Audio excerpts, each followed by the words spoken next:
শিল্প না রাজনীতি? বাংলা সিনেমা কি তবে নিজের হাতেই শেষ? একটা ভালো সিনেমা হঠাৎ করে হয় না। ভালো সিনেমার পেছনে থাকে রাত জাগা চোখ, অসংখ্য ব্যর্থতা, নিজের জীবন থেকে চুরি করা অগাধ সময়। কিন্তু আজ প্রশ্ন একটাই, যে মানুষটার সিনেমা বানানোর কথা, সে যদি সারাদিন মিটিং, মিছিল, ভাষণে ব্যস্ত থাকে, তাহলে সিনেমা নিয়ে ভাববে কখন? কবে সিনেমাটা বানাবে? একজন চিত্র পরিচালকের কাজ শুধু শুটিং স্থানে সিনেমা বানানো বা ক্যামেরা পজিশন ঠিক করে দেওয়া বা ধরা নয়, পরিচালনা করা নয়।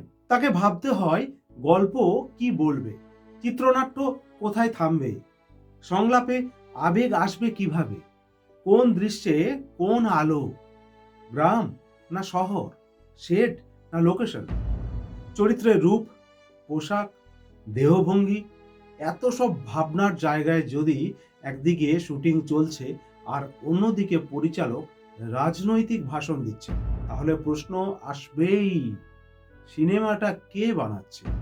সহকারীরা নাকি দলীয় কর্মীরা?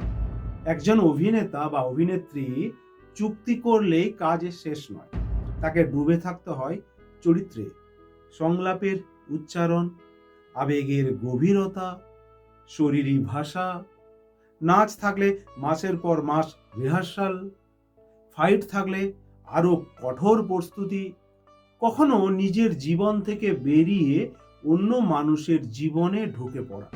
এই মনোযোগ যদি ভেঙে যায় মঞ্চে গলা ফাটানো রাজনীতিতে, তাহলে অভিনয় আর অভিনয় থাকে না, থেকে যায় শুধু পর্দাতে উপস্থিতি। আর দর্শক সেটা ঠিকই বুঝে ফেলে।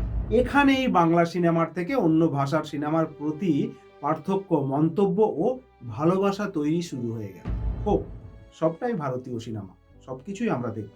আজ দর্শক প্রশ্ন করছে, যখন আমরা দেখি রাস্তার মোড়ে নায়ক ভাষণ দিচ্ছেন, খোলা গাড়িতে নায়ক নায়িকা এক দলকে গালি দিচ্ছেন, পরিচালক এক রাজনৈতিক দলের হয়ে অন্যায় ঢাকছেন, তখন কি শিল্পীর প্রতি সেই স্নেহ, শ্রদ্ধা, আবেগ একই থাকে? না, থাকে না। সাধারণ মানুষ, গ্রামের খেটে খাওয়া মানুষ কেউ বোকা নয়, খুব সচেতন। আসলে বর্তমানে দর্শক যখন সিনেমা হলে যায়, তখন সিনেমা দেখতে যায়, এন্টারটেইন করতে যায়। তারা কাউকে ভোট দিতে যায়নি সিনেমা হলের ভেতরে, তারা হলের ভেতরে গিয়েছিল সিনেমা দেখতে। আসলে সমস্যার নাম দেশ সেবা নয়, সমস্যার নাম বিলাসবহুল বাড়ির ইএমআই, দামি গাড়ির ইএমআই, ভবিষ্যতের অনিশ্চয়তা। তাই সহজ রাস্তা, চলো ভাই রাজনীতিতে নাম। মজার কথা কি জানেন, এই যারা বলে আমি রাজনীতিটা ঠিক না, বুঝি না, তারাই সবচেয়ে বেশি রাজনীতি করতে ছুটছে। রাজনীতি মানে শুধু মাইক ধরা নয়, ভাষণ দেওয়া নয়, বিপরীত দলের হয়ে বিরুদ্ধচারণ বা কুৎসিত ভাষা নয়, নিজের এলাকার ভূগোল জানা, মানুষের সমস্যা বোঝা, বিধায়কের দায়িত্বগুলো কি কি জানা, এমপির কাজ কি জানা, সংবিধান পড়া, বোঝা, মানা। আজ এমন অনেক জনপ্রতিনিধি আছেন যারা নিজের বিধানসভার সীমাটুকুই বলতে পারেন না, জানেনই না ভৌগোলিক পরিসীমা, নিজের দায়িত্বটুকুই বোঝেন না। তাহলে শিল্পী যদি রাজনীতি না বুঝে রাজনীতিতে ঢোকেন, ক্ষতি হয় দুটো, দেশেরও, শিল্পেরও। সিনেমা আর রাজনীতি এক জিনিস নয়, সবাই সবকিছু করবে এই ভাবনাতেই কিন্তু সর্বনাশ। যেমন আমি যদি ভেবে ফেলি আজই যে আমি অপারেশন থিয়েটার অপারেশন করব, ঠিক তেমন লেখক যদি রাজনীতি করেন, তিনি কি প্রতিবাদী গল্প লিখছেন? না, লিখছেন তেল মারা গল্প। প্রযোজক একই রাস্তা, তিনি একটা ভালো প্রতিবাদী গল্পে, রাজনৈতিক প্রতিবাদী গল্পে ইনভেস্ট করছেন না ভয়ে।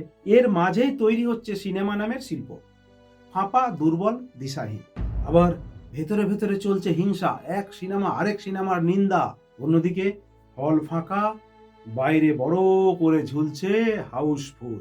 রাষ্ট্রবিজ্ঞান না বুঝেই সংবিধান নিয়ে কথা, রাজনীতি না বুঝে দেশ বাঁচানোর দাবি। এভাবেই একজন শিল্পী নষ্ট করছে দেশের বিশ্বাস আর সিনেমার আত্মা। তার উপর বাংলা আবেগ, বাংলা গল্প, সাহিত্য বাদ দিয়ে অন্য সিনেমার কপি। যেগুলি নিয়ে কপি সিনেমা হচ্ছে সেগুলি দর্শক আগেই দেখে নিয়েছে, তো তারপরও গলা ফাটিয়ে বলা হচ্ছে দয়া করে বাংলা সিনেমার পাশে দাঁড়ান, বাংলা সিনেমা দেখুন। কিন্তু প্রশ্ন একটাই, বাংলা সিনেমা কি নিজে নিজের পাশে দাঁড়িয়েছে? শিল্প মানে সাধনা, রাজনীতি মানে দায়িত্ব। দুটোকে গুলিয়ে ফেললে একদিকে শিল্প মরে আর একদিকে দেশ আহত হয়। যে যেটা বোঝে সেটাই যদি সে নিষ্ঠার সঙ্গে করে তবে আবার ফিরবে দর্শকের ভালোবাসা, হল ভর্তি দর্শক আর গর্বের আমাদের বাংলা সিনেমা। সচেতন দর্শক হয়ে উঠুন। শহরের কয়েকটি মাল্টিপ্লেক্সের দিকে তাকিয়ে থাকলেই বাংলা সিনেমা বাঁচবে না।